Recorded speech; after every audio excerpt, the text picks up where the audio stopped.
প্রিয় দর্শক আসসালামু আলাইকুম, কেমন আছেন সবাই? আশা করি আল্লাহর রহমতে ভালোই আছেন।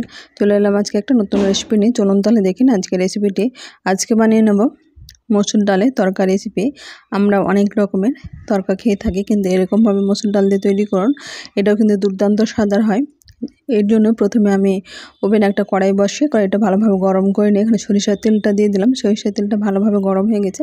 এখন এর মধ্যে আমি দুটো পেঁয়াজ স্লাইস করে কেটে দিয়ে দিলাম। পেঁয়াজটা অল্প লবণ দিয়ে এরকম ব্রাউন কালার করে ভেজে নিয়েছি। এখন দুটো কাঁচা লঙ্কা অর্ধেক করে চিড়ে দিয়ে দিলাম। এটা কয়েক সেকেন্ড ভেজে নেওয়ার পরে আমি এখানে একটা টমেটো ছোটো ছোটো টুকরো করে কেটে দিয়ে দিয়েছি। টমেটোটা পেঁয়াজটা যেহেতু এখানে ব্রাউন কালার করে ভাজা হয়ে গেছে, পেঁয়াজটা পুড়ে না যায়, তাই টমেটোটা দিয়ে এখানে টমেটো থেকে যে জলটা বেরোবে সেটাতে কিন্তু সেদ্ধ হয়ে যাবে এবং টমেটোটা সেদ্ধ হবে। এখন এর মধ্যে দিয়ে দিচ্ছি আমি রসুন বাটা, আদা বাটা।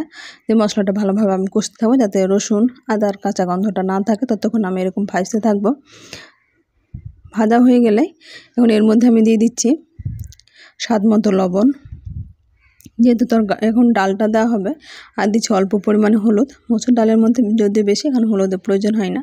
আর দিচ্ছি ধনে গুঁড়ো, জিরা গুঁড়ো অল্প করে দিচ্ছি আমি এখানে যেহেতু আমার ডালের পরিমাণটা কম আছে, আমি একবেলার জন্য মেম্বার কম আছে, তাই আমি অল্প পরিমাণে দিয়ে মশলাগুলো ভালোভাবে আমি কষে নেব। আর দিচ্ছি সামান্য পরিমাণে গরম মশলা এর মধ্যে দিয়ে এখন আমি ভালোভাবে মশলাটা কষে নিচ্ছি।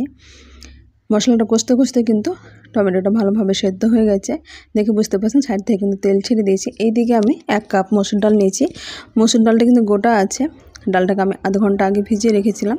এখন ডালটা পরিষ্কার করে ধুয়ে নিই, এর মধ্যে দিয়ে দিলাম। এখন মশলাটার সঙ্গে ভালোভাবে আমি ভেজে নেব। এখানে মোটামুটি 4 থেকে 5 মিনিট মতো ফুল ফ্লেমে এটাকে আমি অনবরত এরকম ভেজে নিলাম। এখানে ভাজতে ভাজতে দেখে বুঝতে পারছেন সাইড থেকে কিন্তু তেলটা ভালোভাবে ছেড়ে গেছে, মশলাটা কষা হয়ে গেছে, মসুর ডালটা ভালোভাবে ভাজা হয়ে গেছে।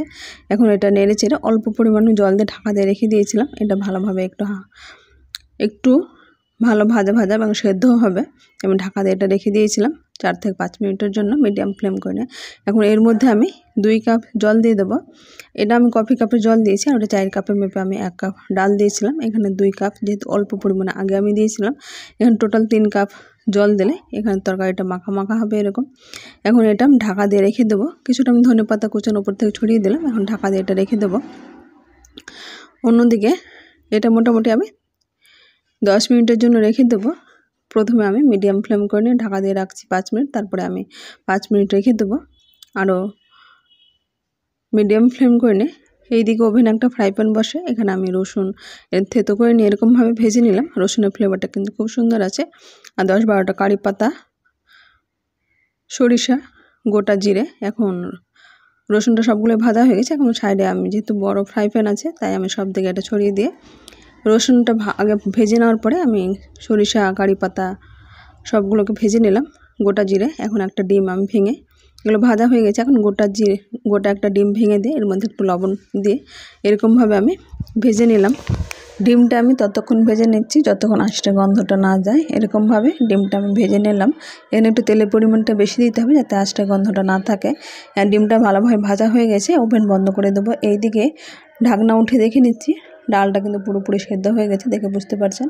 এর ঘন ভাবটাও চলে এসছে, থকথকে একটা চলে এসছে ভাবটা। এখন এর মধ্যে আমি ডিম আর যেটা রসুনের ফোড়ন সেটা এখন এর মধ্যে দিয়ে দেবো। এরকমভাবে ডিম ভাজা আর ফোড়নটা দিলে কিন্তু তরকার টেস্টটা বেড়ে যায়।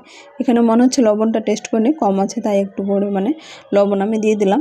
লবণটা দিয়ে এরকম ভালোভাবে নেড়ে চেড়ে এইদিকে ওভেন বন্ধ করে দেবো।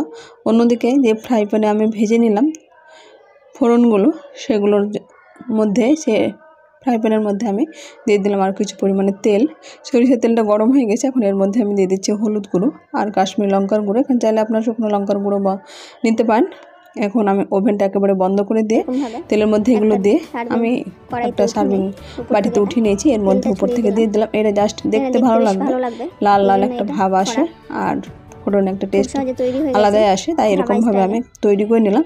কেমন হয়েছে আপনারা অবশ্যই কমেন্ট বক্সে কমেন্ট করবেন। আমার চ্যানেল নতুন বন্ধু হয়ে থাকেন তাহলে সাবস্ক্রাইব করে পাশে থাকা অনুরোধ রইল, পাশে থাকা বেল আইকনটি প্রেস করে দেবেন। তাহলে যখন কোনো ভিডিও আপলোড দেবো সর্বপ্রথম নোটিফিকেশন পেয়ে যাবেন। আজ তাহলে এই পর্যন্ত, ফিরে আসছি নতুন কোনো রেসিপি নিয়ে। ততক্ষণ ভালো থাকবেন, সুস্থ থাকবেন। আসসালামু আলাইকুম, আল্লাহ হাফেজ।